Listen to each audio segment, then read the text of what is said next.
Tharad સાચોર highway Maheshwari society પાસે ગમખ્વાર અકસ્માત, છકડો જાળી સાથે અથડાતા 3 ગંભીર ઇજાગ્રસ્ત। થરાદ સાચોર હાઈવે પર મહેશ્વરી સોસાયટી નજીક શનિવારના સવારના સમયે ગંભીર અકસ્માત સર્જાતા વિસ્તારમાં અરેરાટી ફેલાઈ ગઈ હતી। પ્રાપ્ત માહિતી અનુસાર સાચોર તરફથી આવી રહેલો છકડો number GJ 24W8318 Maheshwari society આગળ આવેલા સર્વિસ રોડ અને રોડની બાજુમાં લગાવવામાં આવેલી જાળી સાથે ધડાકાભેર અથડાયો હતો।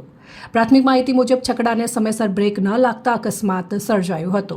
અકસ્માત સમયે છકડામાં કુલ 5 લોકો સવાર હતા, જેમાંથી 3 લોકોને ગંભીર ઇજાઓ પહોંચી। ઇજાગ્રસ્તોમાં જયરામભાઈ ફુલવાદી, દિનેશભાઈ ફુલવાદી અને કુંવરભાઈ ફુલવાદીનો સમાવેશ થાય છે। તમામ ઇજાગ્રસ્તો રાધનપુર વિસ્તારના રહેવાસી હોવાનું જાણવા મળ્યું છે। આ ઘટનાની જાણ થતાં તાત્કાલિક 108 એમ્બ્યુલન્સ ઘટના સ્થળે પહોંચી અને ઇજાગ્રસ્તોને સારવાર માટે થરાદ રેફરલ હોસ્પિટલ ખાતે ખસેડવામાં આવ્યા। સ્થાનિક લોકોના જણાવ્યા અનુસાર થરાદ સાચોર હાઈવે ઉપર મહેશ્વરી સોસાયટી પાસે 4 દિશામાં જતા રસ્તાઓ હોવાથી અહીં વાહન વ્યવહાર ભારે રહે છે। એક રસ્તો બજાર તરફ, બીજો રસ્તો મલુપુર તરફ, ત્રીજો રસ્તો સાચોર તરફ અને ચોથો થરાદ 4 રસ્તા તરફ જતા હોવાથી વાહન ચાલકો ઘણીવાર વધુ ઝડપે વાહનો હંકારે છે। સ્થાનિકોએ અહીં સ્પીડ બ્રેકર મૂકવાની માંગ ઉઠાવી છે, જેથી ભવિષ્યમાં આવા અકસ્માતો અટકાવી શકાય।